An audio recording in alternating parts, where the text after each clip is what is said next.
E agora nós vamos tratar da variedade biológica que existe no nosso planeta. Um capital importante e que deve ser protegido com novas estratégias e a contribuição de todos que promovem o desenvolvimento sustentável. Chegou a hora, então, do painel com foco nos desafios e as oportunidades da biodiversidade, mediado pelo advogado, ambientalista e consultor Fábio Feldman.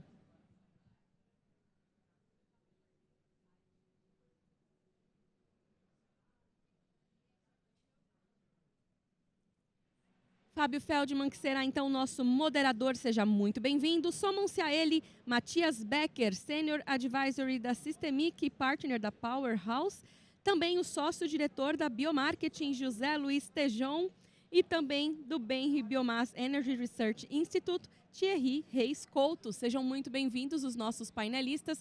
Desejamos a todos um excelente painel.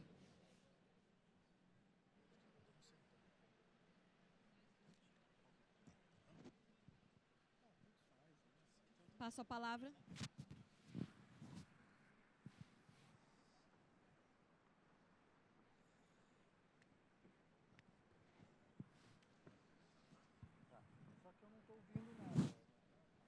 Alô? Tá. Posso começar? Bom, pessoal, primeiro queria agradecer a oportunidade de estar aqui nesse evento que está se iniciando. Certamente será um marco inicial de uma série de eventos. Dizer que é uma honra estar com a Datagro por várias razões. E nós vamos ter hoje um painel que eu acho que é muito importante, porque pouca gente sabe ou não é exatamente valorizado o fato de que o Brasil detém para alguns, a maior mega biodiversidade do planeta. Há uma polêmica sobre isso. E essa riqueza que o Brasil tem, nós temos como desafio saber usar essa biodiversidade. Existe simultaneamente algumas crises no mundo. Quer dizer, hoje a crise principal é a crise da mudança do clima, do aquecimento global, que está na agenda de todos os dias aqui no Brasil, depois do que ocorreu no Rio Grande do Sul. Quer dizer, eu acho que nós mudamos o patamar de sensibilidade, de consciência sobre isso, mas, simultaneamente à crise da mudança do clima, nós temos uma crise da biodiversidade. Quer dizer, o mundo está perdendo essa mega biodiversidade e o Brasil, que é o portador da maior ou das maiores mega biodiversidades do planeta também. Quando nós verificamos aí desmatamento na Amazônia e agora no Cerrado, quer dizer, não apenas nós temos a questão de emissão de gás de efeito estufa, mas nós temos a perda dessa biodiversidade, que, aliás, nós conhecemos muito pouco a mega biodiversidade do Brasil e a mega biodiversidade do planeta. E, dentre as estratégias que existem de combate ao desmatamento, é você criar, quer dizer, uma estratégia focada no uso da biodiversidade, que hoje nós, ou a maior parte das pessoas, né, Tejon, falam em bioeconomia. Quer dizer, a bioeconomia é muito debatida no mundo, está sendo muito debatida no Brasil também. No ano que vem, quando nós tivermos a COP da mudança do clima em Belém, um dos grandes temas é a bioeconomia. O que é bioeconomia? É uma dúvida ainda sobre o que é, mas o fato é que, se nós conhecermos a nossa biodiversidade e soubermos usar a nossa biodiversidade, eu acho que nós podemos criar uma alternativa e um desenvolvimento que tenha como pilar, basicamente, a sustentabilidade. Eu conheço aqui, nós estamos com a oportunidade de ter pessoas que conhecem muito bem esses assuntos. Quer dizer, o Matias conhece muito o tema da biodiversidade, da mega biodiversidade. O Thierry conhece o tema de mercado de carbono e biocombustíveis. E o Tejon, que é meu amigo há muitos e muitos anos, é uma das grandes referências nesse tema, conhece muito bem esse tema e esses temas. E quero dar aqui, antes de passar para os meus amigos, dizer que eu acho que o Brasil tem que ter a capacidade de iniciar algumas conversas, quer dizer, no sentido de identificar convergências. E uma das convergências que nós precisamos estabelecer é a convergência entre o agro e a conservação da biodiversidade. Quer dizer, e é um desafio grande no mundo que está muito polarizado. Quer dizer, o mundo está polarizado em muitas questões. E o Brasil, infelizmente, continua muito polarizado. Quer dizer, eu não vejo a possibilidade do Brasil sem a importância do agro. Por outro lado, também vejo a necessidade de nós conservarmos a biodiversidade e liderarmos, inclusive, esse grande desafio que eu considero que é o maior desafio da nossa geração, que é o desafio de enfrentamento da mudança do clima.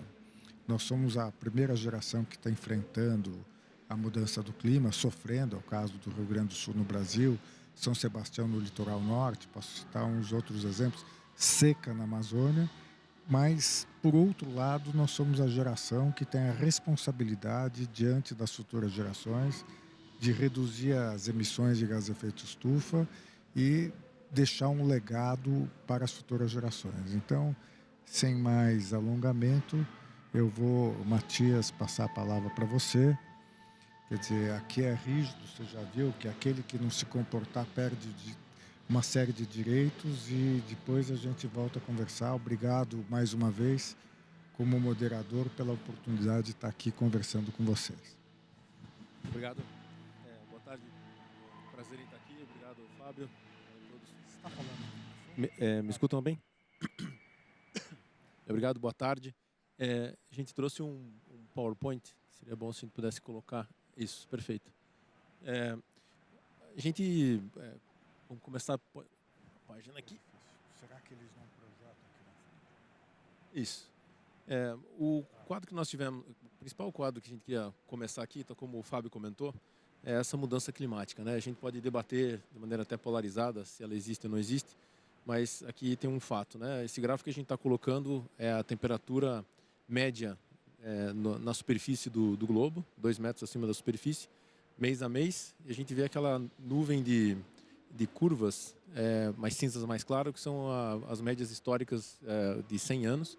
E a gente vê a corzinha mais escura 2022 e a corzinha vermelha é 2023. Né? Então, claramente, a gente vê que 2022 descolou da média, 2023 mais ainda, e 2024 está pior. Né? Então, a gente teve o primeiro ano. A gente sempre fala pelo Acordo de Paris de 1,5 grau, mas ano passado já foi o primeiro ano que nós excedemos 1 grau, 1,5 grau, desculpe. Então, é algo que a gente deveria estar chegando em 2035, já aconteceu. Então, a mudança está aí, a temperatura está aumentando, essa temperatura da superfície, a gente pegar a temperatura dos oceanos, está ainda mais urgente a ação que a gente vem a tomar. Né? Essa ação é sobre o quê? Como o Fábio comentou também, é sobre o estoque total de gases de efeito estufa sobre a atmosfera mundial. Né? Nós temos aqui um estoque total que a gente poderia ter da ordem de 500 gigatoneladas. Né? Esse estoque a gente está muito perto de obter e a gente deveria arranjar formas de regenerar. Essa regeneração, essa economia regenerativa, ela pode acontecer de várias maneiras. E uma das principais é justamente a biodiversidade. Né? A gente vai falar mais dela daqui um pouquinho. Mas, de frente desse desafio, né, a ideia da gente aqui não é sendo aqui o cavaleiro do apocalipse para falar das coisas ruins. Isso aqui, evidentemente, como tudo no mundo, traz oportunidades. E a gente queria falar aqui de oportunidades para o mundo e para o Brasil. Né? Vou pôr alguns quadrinhos aqui. A primeira coisa que a gente vê em termos de oportunidades é que países como Estados Unidos e os europeus já saíram na frente. Né?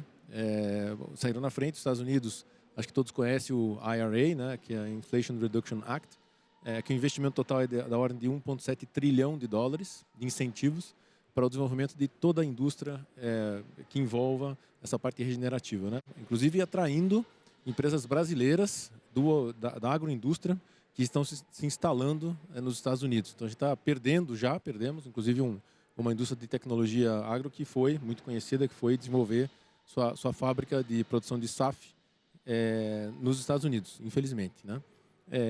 E a Europa, a mesma coisa, com 1,8 trilhão de dólares sendo investidos no famoso Green Deal, né, europeu, cujo objetivo é criar campeões mundiais europeus do setor verde ou da economia regenerativa. Né? Então, esses investimentos já foram iniciados há cerca de 1 ano, 2 anos, e eles já estão começando a render frutos no sentido de atrair investimento, geração de emprego e, evidentemente, desenvolvimento econômico, com um efeito muito positivo de redução das mudanças climáticas, né? E para o Brasil, qual é a grande oportunidade? A grande oportunidade que a gente enxerga é justamente a bioeconomia, que é baseada na biodiversidade.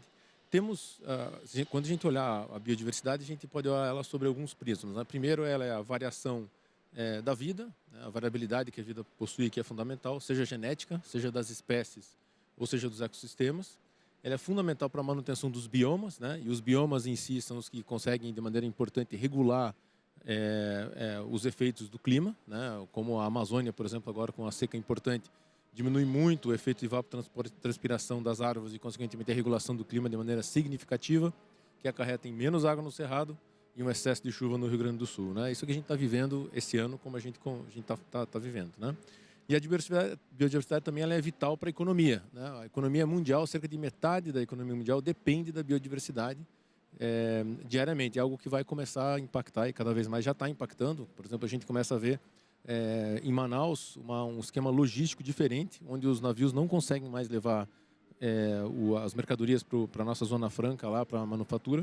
Tem que começar a mudar o esquema logístico com balsas que requerem baixo calado para levar até lá. Ou seja, a gente está, de fato, sofrendo mudanças e vai ser o 2º ano consecutivo que isso acontece, né? E o modelo econômico brasileiro nunca valorizou isso de verdade, né? E isso é alguma coisa que a gente deve e pode mudar, uma vez que o Brasil tem essa mega biodiversidade e a gente tem que aproveitar. Essa biodiversidade, ela, de maneira mais clara e prática, né? A gente pode mostrar algumas cadeias aqui que no Brasil, cadeias que elas existem e que elas podem trazer riqueza para o país, uma vez que elas, sobretudo, podem regenerar e trazer estabilidade para o clima, né? Um dos exemplos importantes é o cacau, que a gente sabe que pode ser valorizado até 20 vezes, né? Primeiro, plantar o pé ele traz sombra, a sombra ajuda a regenerar solo biodegradado, com a combinação de outras culturas, a gente vai falar um pouquinho mais. Esse cacau pode, caso o Brasil consiga processar o cacau, fazer a valorização em cerca de 20% daquilo que é plantado, né? Ou seja, existe uma valorização e uma regeneração da terra, gerando valor econômico para o país. A mesma coisa quando a gente olha o açaí, que é muito conhecido, né? Que tem uma valorização de cerca de 9 vezes, né? E a mesma coisa para a castanha do Pará, por exemplo, que ela pode ser valorizada em 7 a 22 vezes, dependendo da forma de processamento. Em particular, a castanha ela pode ser transformada nos superalimentos, que é a nova tendência da alimentação mundial, né? Com o entendimento dessas cadeias particulares, nós fizemos no ano passado um estudo para o governo federal, que é o Plano de Transição Ecológica Mundial, brasileira, onde a gente listou as principais oportunidades que o país tem de geração de valor e emprego e aumento de PIB, consequentemente, baseado nessas alternativas, né? Aqui estão listadas as várias alternativas, desde a transição energética, que é a mais conhecida, que é a da esquerda, azul, e a biodiversidade ela é a segunda aqui da esquerda para a direita, onde ela traz uma oportunidade equivalente à transição energética. A gente fala muito sobre transição energética, economia do hidrogênio verde. Tivemos recentemente, de maneira correta, aprovada leis no Senado que incentivam isso, mas a biodiversidade ela ainda continua um pouco latente. E na realidade é uma grande oportunidade equivalente à transição energética brasileira, que ela vem muito no sentido de trazer regeneração para o ambiente brasileiro, né?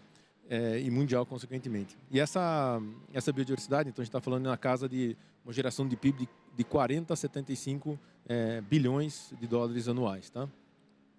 Só para ter uma ideia, ela é superior em cerca de 1/3 a toda a modernização da indústria que está sendo imaginada e o próprio aumento de produtividade da agricultura, tornando ela mais sustentável. Então, de fato, a gente entende a biodiversidade, que precisa ser mais falada, como o Fábio comentou, como oportunidade, né? A gente está de frente de um desafio do clima, mas a gente tem que olhar isso também como uma oportunidade para o país.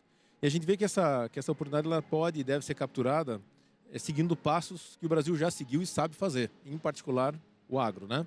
A gente tem que unir basicamente duas coisas. A gente tem que unir a capacidade de produção dos insumos, como castanha, cacau, açaí, mandioca e palma.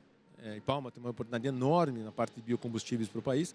Com o outro lado, que é a gente transformar e chegar nos usuários finais, como transporte aéreo, biofarmácias, superalimentos. E para esse meio do caminho a gente precisa do quê? A gente precisa de tecnologia e precisa de educação, né? E isso o setor agro, mais do que provou que consegue fazer com as instituições, não vou falar todas aqui, porque é de grande relevância no país, como por exemplo a Embrapa, que consegue desenvolver constantemente e colocar o Brasil na fronteira do desenvolvimento científico que envolve temas de agro. E a gente acredita que isso pode e deve ser replicado, sim, para temas da biodiversidade. A gente tem essa capacidade e a gente tem que aproveitar isso. Então, o que a gente enxerga é que um tripé entre investimentos, e a gente estima aí que o investimento na casa de 5 a 6 bilhões no desenvolvimento da bioeconomia vai dar um resultado muito importante. A gente está falando de um multiplicador de cerca de 4 a 10 vezes por ano desse investimento feito. Um desenvolvimento dos centros de pesquisa, que hoje são focados na produtividade agro, mas que também focam no entendimento daquilo que é biodiversidade, como capturar esse valor. A gente acredita nisso, a gente tem capacidade de fazer isso. E também esse avanço tecnológico na coleta de dados, né? A gente precisa muito, tudo isso que está acontecendo é uma novidade para o mundo. A gente tem que coletar mais dados para a gente poder trazer mais ciência para isso. E eu finalizaria com alguns pontos e amostras que a gente tem de que isso é possível ser feito, né? A gente tem aí o investimento de capital nas pessoas, as plantações de açaí, a regeneração feita através do cacau, Macaúba, que é uma oportunidade enorme para o Brasil, já tem empresas desenvolvendo tecnologia para acelerar e dar mais sustentabilidade ao crescimento dela e regenerar regiões que são biodegradadas hoje. A gente precisa dessas mudanças, são importantes e são importantes para todos e uma grande oportunidade para o Brasil. Muito obrigado. Obrigado, Matias. Eu acho que você abordou com muita propriedade o tema, mas antes de passar para o Tejon, você falou da necessidade de investimentos em ciência e tecnologia.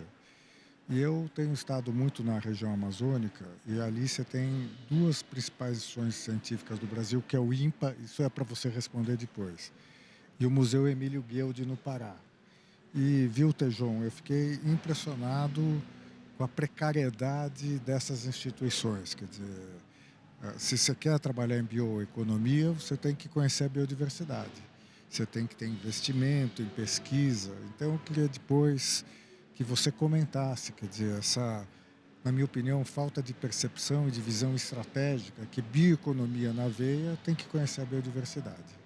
Quer dizer, açaí é importante, cacau, o Pará já é o primeiro exportador de cacau, tive em Rondônia, viu, Tejon, café.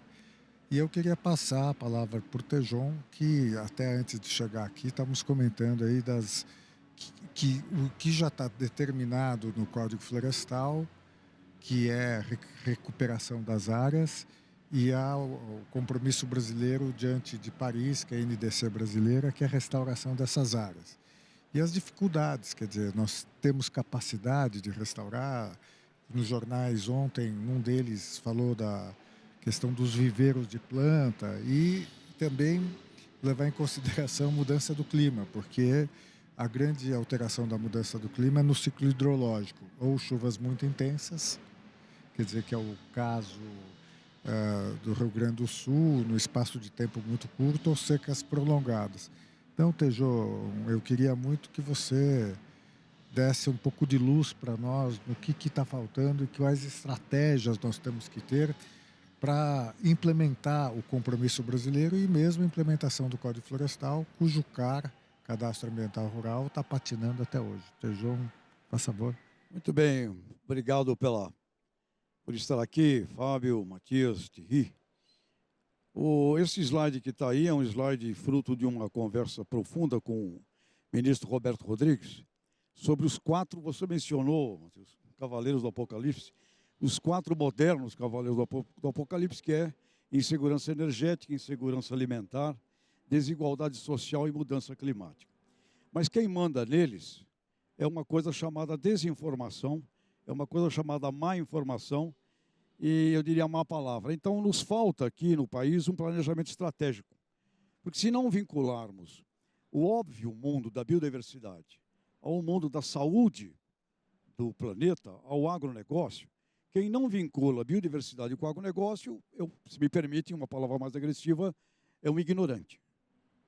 Aliás, O Zecão, lá de Lucas do Rio Verde, foi eleito o melhor agricultor de soja do Brasil.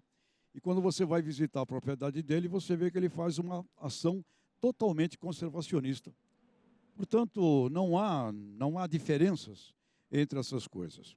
E tem muita coisa que o Brasil tem e a gente não sabe. O Brasil tem o Senargen, que é o Centro Nacional de Recursos Genéticos, em Brasília, que é o maior recurso genético tropical do mundo.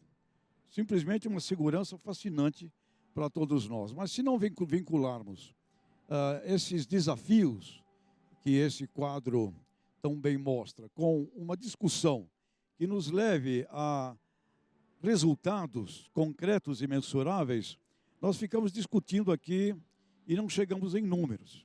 Então, a primeira coisa que me fica óbvia é o seguinte: Fábio falou do nosso patrimônio aqui ambiental brasileiro.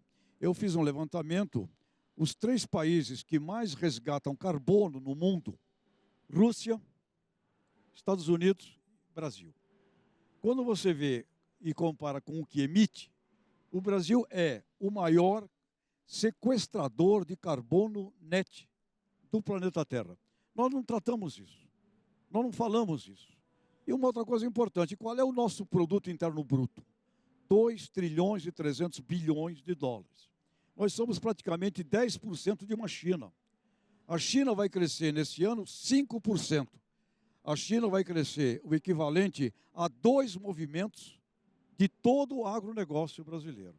Então nós temos uma dimensão muito frágil sob o ponto de vista de tratar tudo isso como uma efetiva possibilidade de nós dobrarmos o produto interno brasileiro de tamanho. Então nós ficamos conversando muito daquilo lá, etc. e tal. Gente bem intencionada discute com gente bem intencionada, pessoas que ignoram, são contra por negacionismo, e a gente acaba não avançando. O que eu queria deixar aqui nesse nosso breve encontro, nesse tempo que nós temos aqui, é a biodiversidade brasileira, que significa oportunidades a cada microbioma dentro dos 6 biomas. Ela é de um fascínio simplesmente espetacular. Por quê? A tendência do mercado de alimento, de energia ambiental do planeta Terra são 2. Volumes para sociedades como a Índia, por exemplo, como a China, que vão dobrar o consumo per capita e as pessoas vão precisar de mais e melhor comida. Por outro lado, mercados consumidores sofisticados, onde tem renda, Suécias, Finlândias, Noruegas, e ali eles vão querer uma coisa que o Brasil pode fornecer maravilhosamente, que é efetivamente o alimento da saúde de cada comunidade brasileira que nós temos nos biomas, e elas existem, e elas ocorrem lá. Então nós não conseguimos, por ausência de um planejamento estratégico, nós não conseguimos reunir este Lego. E ficamos muitas vezes debatendo como se um lado do Lego odiasse o outro, ou se a minha peça do Lego não fizesse parte desse jogo. Então o que eu sinto efetivamente de necessidade aqui no Brasil, urgente, planejamento estratégico que diga: nós temos condição de dobrar o produto interno brasileiro de tamanho em 10 anos, se nós realizarmos uma ação envolvendo este sistema alimentar de fibras, esse sistema energético, esse sistema agroflorestal, esse sistema de comunidades onde terão nichos gastronômicos, com agroindústria participando, ciência e tecnologia. Se nós não reunirmos isto, nós ficamos debatendo algo em que há 12 anos o PIB brasileiro praticamente não cresce. Cresce na agropecuária, mas a agropecuária sozinha não consegue levar e criar efetivamente todo o resto do desenvolvimento. Então eu sinto e aproveito aqui este encontro fascinante em São Paulo, que é a maior cidade do agro brasileiro. Por quê? Porque aqui você tem a sede industrial, comercial, de serviços, é a capital do agro brasileiro aqui, na cidade de São Paulo. Momento importante, parabenizo a família Nastari por isso aqui, e diria: olha, precisamos urgente de um plano estratégico. Eu não vejo ninguém angustiado, ninguém irritado em dizer que o PIB do Brasil vai crescer 2,5%, que o PIB do Brasil vai crescer 3%, numa oportunidade simplesmente maravilhosa como nós temos no que aprendemos a fazer. Então, em casa que falta pão, todo mundo briga e ninguém tem razão. E tem uma outra coisa fascinante brasileira, que é de uma outra parábola, a parábola do semeador, que diz: não plante sementes em terras inúteis. O Brasil superou a parábola do semeador, aprendendo a fazer solos. Nossos solos são ruins, e o Brasil aprendeu a fazer solos para jogar as nossas sementes. Então, um país que nos últimos 50 anos, com a presença da Embrapa, com a presença de IAC, com coisas fantásticas como um Senargem lá em Brasília, nós temos a condição efetiva de darmos esse salto. Mas eu sinto a necessidade de uma indignação. Não aceito um PIB de 2 trilhões e 300 bi, quando o USA é 25, China é 20, Japão, Alemanha na faixa de 4. Ah, mas nós somos entre os 10 maiores. É ridículo. O tamanho deste país e as realizações deste país, elas não admitem um PIB tão pequeno. E se não vincularmos isto que nós estamos discutindo aqui, neste Agribusiness Forum aqui em São Paulo, se não vincularmos isto ao produto interno bruto brasileiro, e isto não se transformar num planejamento estratégico, brigamos entre nós, discutimos entre nós e não reunimos as peças num único Lego. Portanto, deixo aqui o meu profundo incômodo. Produto interno brasileiro, tu é ridículo. E tu tem que ser o dobro do que tu é. E ele pode ser o dobro do que ele é nesse complexo agroempresarial, efetivamente, parando com essa idiota discussão de que biodiversidade é uma coisa, agronegócio é outra, indústria é outra, finanças é outra, é tudo uma única coisa que tem que ser reunida. Portanto, meu amigo Fábio, não tem divisão. Eu queria agradecer ao Tejon, inclusive porque eu quero assinalar isso, que nós, na época da polarização, a conversa sempre é muito difícil. O Tejon mostrou que não há outro caminho do que esse. Eu vou passar para o Thierry, que vai falar de um assunto que eu acho que está muito na moda, está na agenda, que é o mercado de carbono. E acho bom, né, Matias, falar do mercado de carbono, porque ele é importante, mas há muita ilusão em torno do mercado de carbono. O mercado de carbono é importante para o Brasil. Estamos lá tentando aprovar o marco regulatório já faz muito tempo, mas é bom que se entenda qual é a dimensão, qual é o potencial do mercado de carbono e como o Brasil pode aproveitar esse mercado. Thierry, por favor. Obrigado.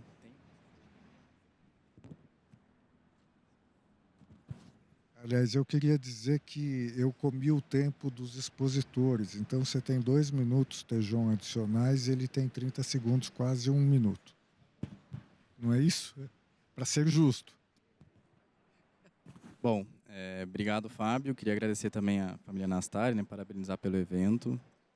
Dizer que é uma honra poder estar aqui representando, né, o BENRE e, dentro, né, desse contexto todo que a gente está falando, poder também passar um pouco do lado das empresas, né, certificadoras e verificadoras aí, de inventário de gás de efeito estufa e de projetos, né, de captura de remoção de carbono, que é o nosso foco lá no BENRE. A ideia aqui é um assunto que realmente está bastante em alta, né, até como o Fábio comentou, né, tem um marco regulatório aí para a gente tratar, talvez, finalmente, aí do mercado regulado de carbono brasileiro, né. Mas hoje eu gostaria de trazer até dados recentes aí, uma projeção do mercado voluntário, né, que já existe e que tem muitas oportunidades dentro desse contexto de oportunidades e desafios que a gente está falando, né. É um mercado que tem muitas oportunidades já para o Brasil, né, e depois um pouco dos desafios da nossa visão aí como organismo de verificação e validação desses cenários que a gente está enxergando, né. Falando do mercado voluntário, global, né, a gente em 2021 fechou aí um movimento do mercado de $1 bilhão, né, e a projeção, né, é que esse mercado movimente $50 bilhões até 2030, né. Então é com certeza um valor bastante relevante e que gera muitas oportunidades para as empresas brasileiras, né, porque dado até todo esse contexto da biodiversidade que já foi comentado no painel, o Brasil tem uma posição privilegiada. Inclusive nesses projetos de recuperação, né? Principalmente de recuperação de áreas degradadas, o Brasil tem 15% da potência aí global, né, por meio da captura de carbono com a recuperação dessas áreas, né, que são créditos de carbono de alta qualidade, né, vamos dizer assim, pela prática, porque são justamente créditos de captura de carbono que são amplamente valorizados no mercado, né. Isso cria incentivos financeiros, muitas vezes maior até do que atividades agropecuárias, dependendo aí do cenário do mercado e de como que, tendo, né, essa agenda global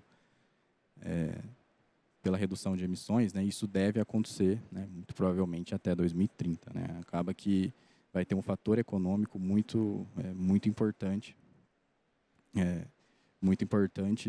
para esse incentivo, né, para essa promoção, né, do mercado voluntário dentro do Brasil. Não estamos falando exatamente aí, especificamente do mercado voluntário, né.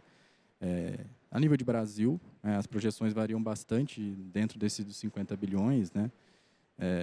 Tudo depende da maneira e da forma como a agenda ESG continuar crescendo, né, e dos compromissos que novas empresas assumirem, mas de compromissos assumidos, né, muito provavelmente até 2030, esse mercado hoje, né, a agenda de hoje, já vai movimentar 200 milhões de dólares em 2030, mas a projeção é que com esse crescimento, né, essa procura cada vez maior aí das empresas até por ter interesse em fazer o inventário, saber qual que é a pegada de carbono do seu serviço, do seu produto, enfim, que isso pode passar, né, de 1 bilhão e chegar até, os mais otimistas, aí, até a 10 bilhões de dólares em 2030. Né? Mas nisso, eu gostaria de falar um pouco, né, acho que também de forma geral aqui, do pouco que foi comentado, acho que a gente está sempre no mesmo tom, né, dos desafios aí tratando de biodiversidade, acho que estão bem parecidos também com mesmo para o mercado de carbono, né. Tem essa desincronização, né, um certo preconceito também de olhar isso junto com um desenvolvimento econômico, né, achar que é uma coisa ou muito complexa, ou muito fora da realidade, ou fora da realidade brasileira, né, até isso do ponto de vista de comunicação é bem ruim para a gente, né. Acho que tem essa questão que o Tejão falou, que a gente, o agro, né, como um todo brasileiro, poderia comunicar melhor o quanto, na verdade, a gente captura de carbono, o quanto a gente protege dentro desse contexto todo, claro, né, principalmente global. Né? Mas, ainda assim, tem desafios políticos, regulatórios, econômicos. Destaco também o que o Fábio falou do CAR, né? Mesmo para esse projeto esse potencial que a gente tem de captura de carbono com recuperação de área degradada, o CAR é um impeditivo disso, né, regulatório. Então, isso é bem importante que seja superado para a gente conseguir atingir esse potencial. Né? E falando um pouco mais de dois aspectos, que é o que a gente tem mais contato lá, né, como organismo de verificação e validação. Primeiro, o mercadológico. Né? Ainda tem... Os dois são bem ligados, né? Mas ainda tem, em geral, os projetos são complexos. Né? Esse aspecto, acho que é bem ligado com o que o Tejão falou, da falta da ignorância, né? Da falta de educação ainda e de capacitação de várias aí, entidades ligadas ou interessadas em entrar nesses mercados e entender como que funciona esse processo, mesmo de medição de intensidade de carbono, como que efetivamente técnico, né, metodológico, como que funciona isso, né? Aliado aí todas as questões políticas que a gente passa, né, de principalmente falta do que o Tejão falou do planejamento estratégico, de um plano de longo prazo, de um plano de incentivo, de segurança política e jurídica, né, para esse mercado. Enfim, esse é talvez aí um dos maiores desafios e não é de hoje, né? Esses principais desafios foram uma série que eu encontrei aí, né, uma pesquisa, e são citados por vários anos, aí até como o Tejão comentou, que a gente vem discutindo isso faz muito tempo. Né? Os técnicos os desafios técnicos são parecidos. Existe uma baixa ainda entendimento sobre esse assunto, né? Ele é considerado por muitas vezes muito complexo, de fato ele é, mas se a gente quer entrar nesse mercado, a gente tem interesse, né, se a gente tiver interesse, o Brasil como país tiver interesse em poder entrar nisso e desempenhar o potencial todo que ele tem financeiro, dentro, né, de ser um exportador aí de crédito de carbono, é muito importante que tenha investimentos aí e uma postura séria, né, científica, sobre a capacitação de técnicos e pessoas nesse sentido, né? E aí muito importante, que acaba até dentro do RenovaBio, por exemplo, que é um outro programa que a gente atua bastante, foi um desafio, que é a dificuldade para se medir o carbono dentro do solo, né? Toda a questão dos biomas também, a gente tem um aspecto metodológico um pouco complicado aí, e que isso precisaria, urgente aí, né? De um esforço, talvez, né, bilateral, aí, privado e público, para conseguir fazer essa medição de forma que ela fosse aceita cientificamente, né, por todos os países, né, e que a gente tenha segurança na intensidade de carbono por mudança de uso de solo, por captura de carbono, dependendo aí da operação que for feita, né. Isso é um desafio grande até para, pensando em todos os projetos de carbono que existem até ideia de serem implementados no Brasil, né? E mesmo no RenovaBios também foi um desafio no início aí, superado pela equipe da Embrapa e da ANP. Então, acho que esse é meu último recado. É um potencial grande, mas do nosso lado aqui acho que falta também um último recado, né? Que para a gente conseguir atingir esse potencial, tem esse aspecto técnico que precisa ser mais valorizado, né? Bom, eu queria agradecer ao Thierry, mas Thierry, já que eu retirei um pouco do seu tempo, acho que seria importante você falar um minuto da diferença entre o mercado voluntário e o mercado de Paris. Porque eu acho que quem não está acostumado com isso, compreender um pouco que o mercado, quer dizer, eles se comunicam muito pouco, talvez no futuro tenha uma convergência, e também a questão do valor da tonelada de carbono, que ainda é relativamente baixa. Então, só para você esclarecer a diferença entre o voluntário e o mercado de acordo com as regras de Acordo de Paris, que é uma negociação que está se prolongando aí há muitos anos, artigo 6 do Acordo de Paris. Será que você... Quê?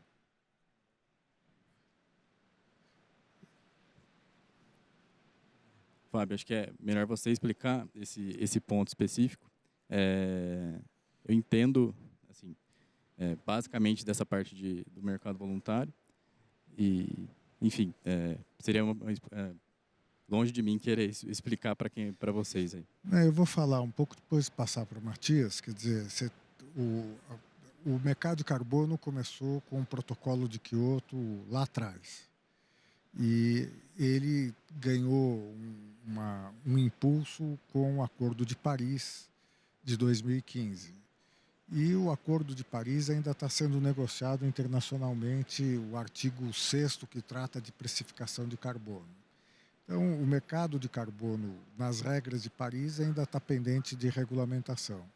O mercado voluntário é aquele que não segue as regras de Paris, depois o Matias podia complementar, e que ele surge à medida em que empresas, para cumprirem com seus compromissos, que não são exatamente de natureza legal, estão comprando créditos de carbono para poder efetivamente atender seus compromissos, suas metas. Talvez eu vou passar a palavra agora para o Matias, mas eu queria fazer meu papel de provocador aqui, que é o seguinte. Quer dizer, Tejon, eu participei de uma conferência semana passada, em que a comunidade científica brasileira está mostrando que uma parte da floresta amazônica ela não é mais sumidor de carbono, ela passa a emitir carbono. E eu estou comentando isso porque um tema pouco mencionado ainda no Brasil é o impacto da mudança do clima na biodiversidade. Quer dizer, eu contei para o Tejon que eu estou muito envolvido com a conservação de um primata das Américas, chama muriqui, só tem na Mata Atlântica, ele é do nosso tamanho. Também é chamado macaco hippie, porque ele não é agressivo. E além da perda de habitat, um dos dramas e desafios, Tejon, do mercado do muriqui, é que com a mudança de regime de chuva, quer dizer, em função do aquecimento global, se agrava a chance de sobrevivência do muriqui e dos outros primatas. Então, Matias, eu queria muito que você falasse um pouco disso, porque, quer dizer, talvez o maior desafio para a biodiversidade no planeta é o aquecimento global. Eu vou começar um pouco pelo mercado de carbono, que eu acho que é um tema bem importante de esclarecer, o tema do mercado voluntário e a ideia do mercado de carbono, como surgiu e como está sendo usado o exemplo, tentado usar o exemplo do mercado voluntário também para outras áreas, como, por exemplo, reciclagem. Acho que é um tema que envolve a biodiversidade, né?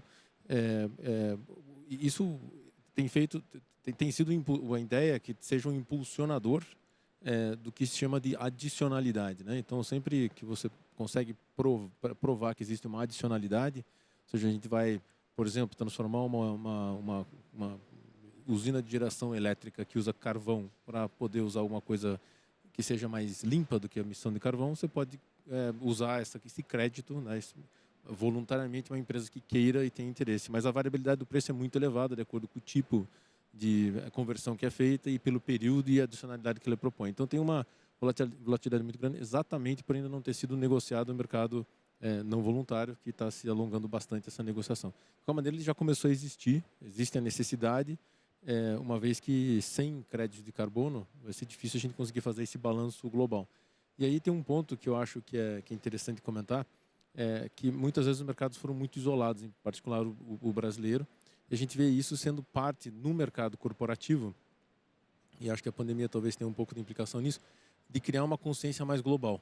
Então, quando a gente olha sobre a ótica de poluição, ou seja qual for ela, né, ou degeneração, a gente vê que os conselhos das empresas multinacionais, elas não estão mais tão preocupadas se essa degeneração ela é feita numa praia de Nice ou se ela é feita numa praia do Nordeste brasileiro. Então, essa consciência começa a tomar corpo, algo que é muito importante, tanto que esses mercados de carbono ou de biodiversidade começam a existir, mas ainda carecem de uma regulamentação. Sobre o tema da biodiversidade em particular, que eu acho que é um tema muito relevante, esses estudos, a gente olhou também, Fábio, e são preocupantes porque todos os modelos de clima que foram feitos até hoje, eles são empíricos, eles levam em consideração os comportamentos passados. Mas nunca a gente teve uma temperatura, como o gráfico que a gente mostrou, tão elevada. E a gente começa a ver na floresta amazônica em particular, pelo aumento da temperatura, locais onde aquele setor passa a hibernar, né? Porque aumentou tanta a temperatura que ele hiberna. Se ele hiberna, esse setor deixa de fazer o papel que ele faria, por exemplo, de evapotranspiração. Naquela região a temperatura sobe ainda mais, com o aumento da temperatura vai fazendo um efeito de uma espiral negativa, né? Que vai levando com que na próximo ano seja ainda maior. Então, esse efeito da não regeneração, ele é um efeito que vai um somando ao outro, e a gente, de fato, não sabe exatamente onde vai chegar. Então, eu não sei se é por aí. E a biodiversidade que vai ajudar, a única maneira que a gente tem é colocar a biodiversidade e criar camadas protetoras desses biomas para que a gente cada vez mais esteja isolado. Tanto que isso acontece, em particular, na região leste da Amazônia e na região oeste, que é a mais protegida. Não sei se é por aí o comentário, Fábio, mas eu estou 100% de acordo com o seu ponto. É preocupante mesmo. Eu vou passar para o Tejon, dizer, Tejon, você é uma pessoa que conversa tanto com os ambientalistas quanto com o agro, não é isso? Foi aí que a gente se conheceu. E eu sinto que existe ainda uma polarização muito grande, quer dizer, a gente não está conseguindo muitas vezes conversar. E para combater o aquecimento global, quer dizer, essa conversa é necessária. Quer dizer, a principal fonte de emissão do Brasil é desmatamento da Amazônia e do Cerrado. E como você colocou, nós não precisamos expandir, quer dizer, a fronteira agrícola se a gente usar a tecnologia. Eu queria que você dissesse, o Tejon, o que nós precisamos fazer para melhorar, eu nem digo diálogo, essa conversa tão necessária que você colocou entre o agro e o ambientalismo? Bom, eu não vejo nenhuma separação entre eles. Porque eu fui formado por Ray Goldberg em Harvard, onde o conceito de agribusiness é um conceito totalmente vinculado a todos os fatores ambientais, científicos, até a mente do consumidor.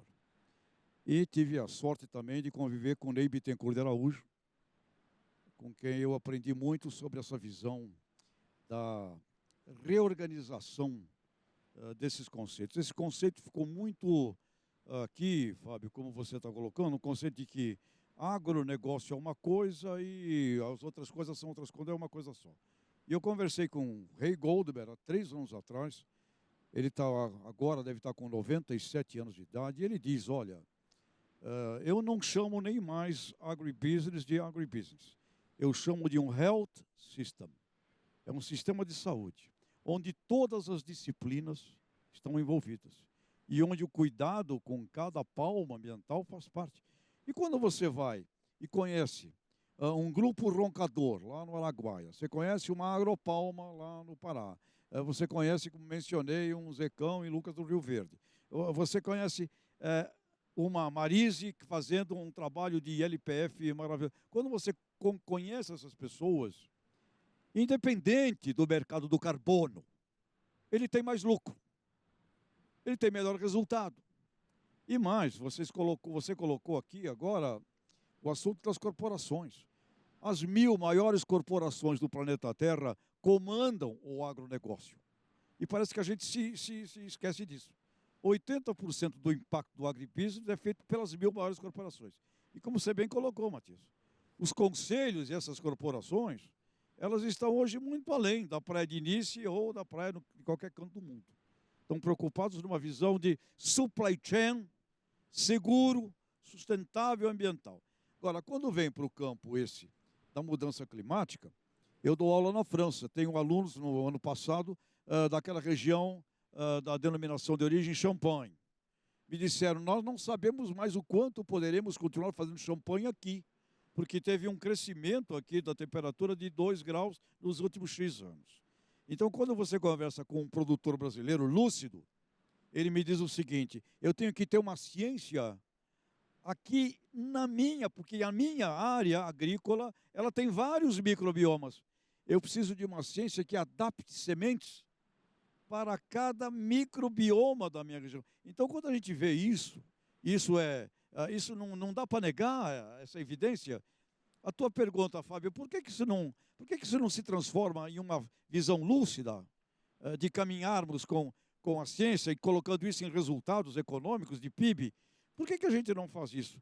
Meu amigo Fábio, talvez a gente não faça porque o ser humano ainda prefere ficar discutindo e brigando, polarizando uns contra os outros, e tem uma praga aí chamada ideologias, que eu não sei o quanto de bem ela está fazendo hoje para alguém no planeta Terra. Então, o caminho é dado, a ciência está aí.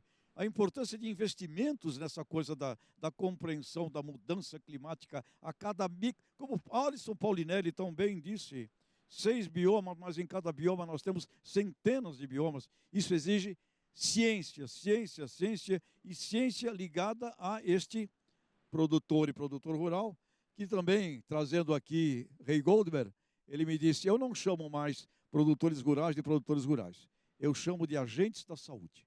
Então ele fala health system e produtor rural é um agente da saúde. É caminharmos efetivamente para isso, meu amigo Fábio. Caramba, parece que é tão óbvio, mas é tão difícil. O Tejão, ele, com 97 anos, ele te deu aquele segredo para estar tão bem com 97 anos ou não? Olha, isso ele me o disse, importante para nós é saber isso. Fábio, sabe uma coisa que ele me falou? Eu tenho que reunir os diferentes. Se eu não reunir os diferentes, não adianta. Então ele faz questão de reunir opositores, camaradas que odeiam. Ele fala, tem que reunir o diferente. Eu perguntei, mas e aí? No início brigam. Depois de 3 anos começa a dar certo. Eu vou passar para o Thierry, que antes da gente entrar aqui, ele estava falando de alguns desafios em relação ao mercado de carbono. Técnicos e alguns de custo, não é isso?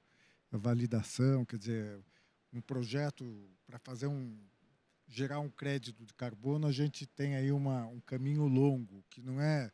Eu estou querendo assinalar isso porque as pessoas acham que crédito de carbono é uma coisa muito trivial. Não é trivial. Então, Thierry, eu queria muito que você, na tua opinião, pela tua experiência, aonde nós poderíamos atuar no sentido de tornar o crédito de carbono do Brasil, digamos assim, competitivo com os outros créditos de carbono. Brasil tem uma série de vantagens competitivas, mas se você fosse dizer 3 itens tópicos que você acha importante, quais seriam, Thierry? Obrigado, Fábio. Eu acho que, assim, primeiro, continuo com a resposta do Tejon. Acho que a primeira passo seria esse investimento em ciência mesmo, igual eu comentei, de capacitação. Então, assim, primeiro, acho que falta esse investimento em ciência e método, né? A gente fala bastante até dentre esses organismos de verificação e validação da importância de um padrão brasileiro, né? A gente, como potencial protagonista do mercado de carbono internacional, teria que ter esse protagonismo também, e assim, iniciação também metodológica, né? E nisso tudo envolve investimento na ciência, né, em pesquisa, e nessas parcerias público-privadas. Então, acho que isso é um dos primeiros itens. Acho que o segundo desafio seria também técnico e de capacitação das pessoas, igual eu comentei. No nosso dia a dia, tem muito disso que você comentou, né, de ser uma coisa meio trivial, de ser rápido, de ser fácil e de ser quase como uma espécie de subsídio, né, e não é. E principalmente dentro mesmo do agro, que envolve emissões mais complexas, né, é um desafio muito grande ainda a baixa capacitação. E a terceiro ponto aí, terceiro desafio que eu enxergo dentro desse dia a dia é justamente a questão de custo, mas do ponto de vista de falta de valorização, né? Esses projetos, até por serem complexos, por exigir bastante investimento, né? Muitas vezes as formas de medição não são tão simples assim, para você fazer toda a cadeia do ciclo de vida, a intensidade de carbono de uma operação, né? Apesar disso, de toda essa complexidade, ainda é desvalorizado, né? E esses projetos, em geral, não têm muito espaço ainda, né, nas empresas, né? Principalmente, a gente está falando aí de empresas médias, né? Igual o Matias comentou, as grandes corporações têm olhado e têm pensado muito mais nisso, né? Então, acho que isso, talvez, esse último aspecto deve melhorar conforme os anos aí, né, de valorização. Mas hoje eu diria que são esses 3. Antes de passar para os outros, que nós estamos chegando no final, quer dizer, um dos desafios seria o preço da tonelada do carbono, porque a preço da tonelada do voluntário está alguma coisa ainda em torno de $10, é isso? Quer dizer, esse não seria um desafio, quer dizer, aumentar o preço da tonelada do carbono até para estimular a transição? Com certeza, acho que esse é um desafio, né? E também, se a gente pegar um exemplo do RenovaBio, que é uma área que a gente atua bastante, o CBio é um impulsionador muito grande da participação, né? A gente tem aí que mais de 80% das unidades produtoras de biocombustível estão certificadas RenovaBio e estão emitindo CBios por conta também do interesse financeiro. E isso muda, com certeza, esse paradigma, né? Bom, eu vou passar para o Matias e para o Tejon, mas o Matias fez uma exposição aqui que eu queria assinalar que a ciência hoje tem pouca dúvida sobre a mudança do clima. E quando muitas vezes a gente vai discutir ainda a mudança do clima, há aquela velha questão de que não seria provocada pela humanidade, que não seria antropogênica. Mas, viu, Tejon, hoje, do ponto de vista de ciência, isso está superado, na minha opinião. Então, eu queria passar para o Matias e imediatamente para o Tejon, quer dizer, se a ciência está indicando, quer dizer, que a mudança do clima é antropogênica, quer dizer, como que a gente enfrenta esse negacionismo que ainda existe no mundo e no Brasil em relação à mudança do clima, Tejon, e à ciência também? Quer dizer, quando na questão da Covid nós sentimos também um negacionismo. Então, vocês dois, Tejon e Matias, que têm muita experiência, como é que vocês estão vendo isso? Quer dizer que ainda existir no mundo esse pernicioso negacionismo científico, especialmente na mudança do clima. É um excelente ponto, né? Eu acho que a humanidade passou, ainda bem, pelo Covid antes, como a fase. Eu digo que o Covid foi uma preparação para o que está acontecendo nas mudanças climáticas. Porque o Covid, ainda que tenha algum negacionismo, o grau de negacionismo dele acabou sendo menor, porque era muito contundente, né? As pessoas estavam morrendo e morreram, infelizmente, ao lado, senão as famílias que são próprias, né?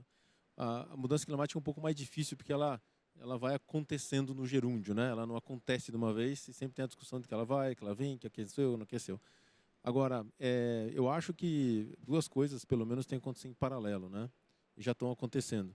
Acho que esses casos, como o que a gente está vivendo esse ano no Brasil, para não falar de outros países, né, que é o que está muito próximo, cada vez mais mostram de maneira evidente que essa mudança climática veio e ela precisa ser... a gente, como humanidade, tem que reagir rápido. O grande desafio que eu vejo na mudança climática, diferente do Covid, o Covid foi um exemplo de como a velocidade de resposta foi chave para isso, né? A gente teve que mudar muita coisa, até os processos de vacina, e a gente ainda bem tinha esse processo diferente de fazer vacinas muito mais rápido que acabou sendo implementado. Na mudança climática, o desafio é que ele é mais lento. E nós, humanos, a gente tem uma dificuldade enorme com aquilo que é a resposta mais lenta. Então, a gente é muito acostumado a recebeu a recompensa ou a punição, né? A gente reage mais rápido. A mudança climática é mais difícil. Então, por isso que eu acho que o Covid foi uma primeira conscientização global, um treino, que alguma coisa que foi uma resposta mais rápida, ainda que tenha levado 2 ou 3 anos, e ainda tenha tido algum negacionismo. Eu acho que o paralelo a isso, com o que está acontecendo, pode ser uma ajuda para que a gente entenda que, de fato, isso está acontecendo. Porque sem a sociedade pressionar e os governos estabelecerem as bases, o mundo corporativo não vai agir, que são os grandes vetores de transformação. Então, esse tripé tem que funcionar, começando pelo push da sociedade, que eu acho que começa a existir. Tejon, você que tem, como eu estou assinalando aqui, muita experiência, nós temos uma agenda no Congresso que eu diria que é quase negacionista. Quer dizer, no sentido de reduzir, por exemplo, a proteção de florestas e, com isso, agravar os impactos da mudança do clima em relação à adaptação. Você está otimista ou pessimista em relação a isso? Eu sou um realista esperançoso, mais do que otimista ou pessimista. E aqui, como o Matias mencionou, o grupo corporativo, eu sinto falta das grandes corporações da ciência que precisariam se reunir por um plano popular de educação a respeito do que é ciência. Existe uma grande ignorância sobre ciência, e aí, em vez de ficar cobrando de governo, eu não quero mais saber de governo. A sociedade civil organizada tem que agir, e aí falamos das 1000 corporações que comandam. Com certeza, ali nessas 1000, 30 corporações, 20, poderiam se reunir com um orçamento por um plano de educação sobre o que é fundamento de ciência. Porque tem mãe e pai que não leva a criança para se vacinar de paralisia infantil. Então, imagina quando chega num patamar desse, o que é ficar debatendo palmo a palmo, meu microbioma, se eu tenho que fazer ciência. Então, educação para a ciência na base efetiva do povo popular, com propaganda educativa, e eu acho que as corporações que fazem ciência deviam ser responsáveis por essas iniciativas e não esperar mais por governos. Pessoal, nós estamos chegando ao final. Vou passar 20 segundos para cada um de vocês, começando com você, Matias, na mesma ordem que a gente foi. Eu agradeço, acho que a discussão foi super rica. Prazer em poder estar aqui com vocês e aprendi muito. Obrigado pelos pontos de vista. E eu fico um pouco com a expressão do Tejon com realista otimista. A gente tem que ter isso e acreditar que de fato a gente vai conseguir com a humanidade, porque a gente não tem plano B, né? A gente só tem o plano A. Então, mais uma vez, muito obrigado pelo... Obrigado, Matias. Você, Thierry. Obrigado, Fábio. Também agradeço a generosidade de todos vocês, né? E também fico com a frase aí do Tejon, né? E esse pensamento de otimista realista. Também acho que falta um pouco de autorresponsabilidade, não só para as pessoas também, mas acho que para as empresas, né? Concordo 100%. Tejon. E quando vemos isso aqui reunido, a gente só pode ficar com um realista esperançoso. Parabéns, Nastar e os amigos aqui. Pessoal, queria agradecer a oportunidade de nós estarmos aqui, assinalar a importância de um evento dessa magnitude, não é isso? Que pode, de certa forma, cumprir um pouco o que a gente falou aqui, que é abrir o debate, esclarecer a sociedade, para que, de fato, a nossa geração possa cumprir com a sua responsabilidade em relação às futuras gerações na conservação da biodiversidade, combater o aquecimento global e combater a desigualdade social. Muito obrigado para vocês todos.